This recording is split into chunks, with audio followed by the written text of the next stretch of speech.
Okay, guys, in this tutorial, we'll learn how to pan across the canvas, and also we will learn on how to fill a background color onto a canvas. Okay.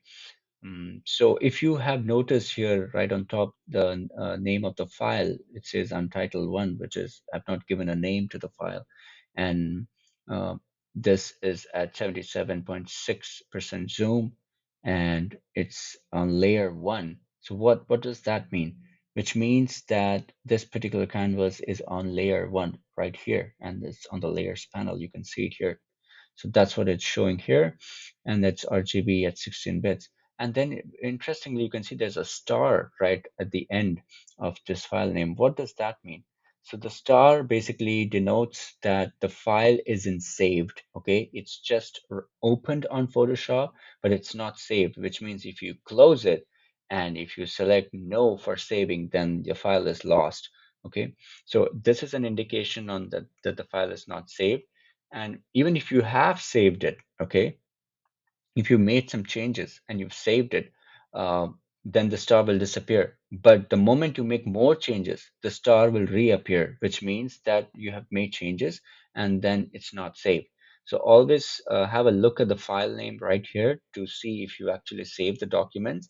And if you haven't, then you can always save it while going to File, and there's a save option here. Hold on.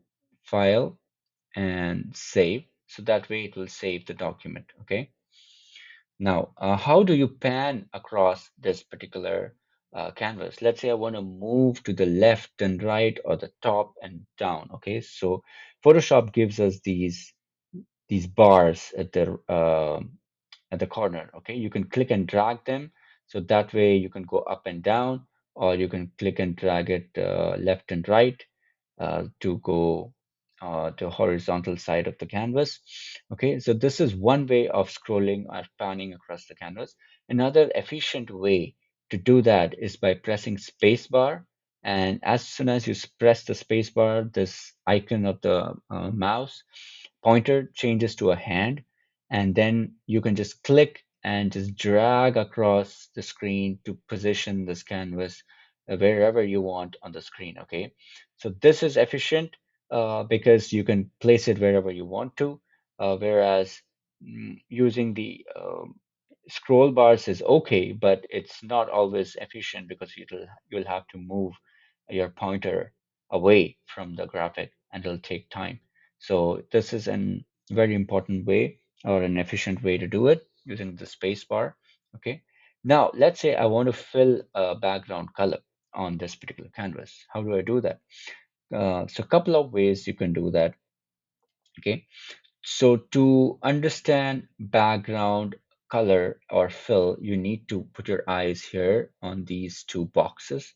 So what are these two boxes? These two boxes denote the foreground and the background color that Photoshop is currently set at. So currently it's set at white for the foreground and black for the background. Okay. So this is for a reference on what the foreground and the background color is. Now, how do we fill a color from a foreground onto the canvas? So a couple of ways to do it. You can go to edit, and then you can go to fill, and then you will see this dialog box open right here. And here it's saying contents, which is foreground color. Okay, so for the foreground color will be filled into the canvas. And what is the foreground color? You can see it here, it's white. And we want the blending mode to be normal. Let's not change that yet. And we need the opacity or the transparency to be 100%. Okay, which means we don't want it to be transparent, we want it opaque. And then we click OK. And now you see the white has been filled into the canvas.